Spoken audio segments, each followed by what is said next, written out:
This is another short essay format type thing on learning a language versus forming conversational habits in a language. Let's make a distinction between two similar but very different things: learning a language and forming conversational habits in a language. In my 20 plus years of experience as a language learner and language teacher, I'd estimate that 99% of supposed language learning experiences, be it books, classes, apps, or videos, assume the mode of learning a language. It's rare to find a mode of language teaching that attempts to form conversational habits in the language, although there are, of course, countless successful language learners who have formed conversational habits in spite of traditional language learning being the way it is. Unfortunately, in most cases, we hear people say, "I took Spanish all 4 years of high school but never learned to speak."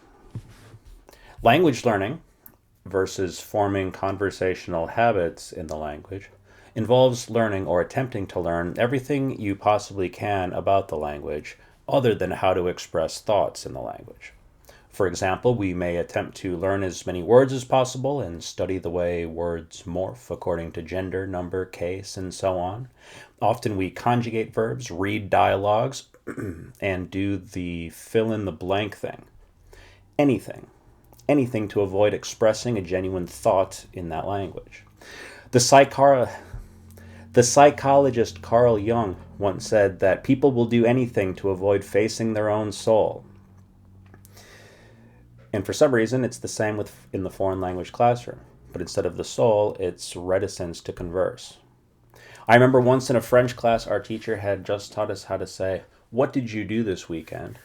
While the other students were taking notes and beginning to look for reasons to be confused, I raised my hand and I said to the teacher in French, just like she'd just taught, "What did you do this weekend?" To which she replied, "Très bien, très bien, very good." And I said, "Okay, merci, but seriously, what did you do this weekend?" To which she replied again, "Très bien." Anything to avoid conversation. The art of language teaching will turn that completely on its head. In this method, communication is the only thing that matters. And we achieve communication right away, on day one, within the first minute of the first class, and it never stops.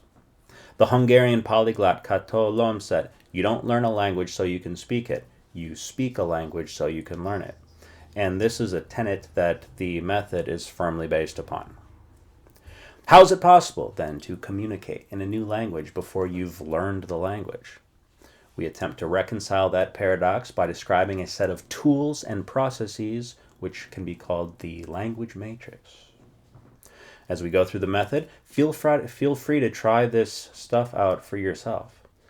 What you'll encounter here is a creative medium, like a canvas or a piano, or perhaps a chessboard. There are truly infinite ways to use the language matrix to teach or teach yourself any foreign language. You can add to it, take away from it, modify it, put your own spin on it. In fact, I would love to see what you come up with, and you are warmly welcome to share your work.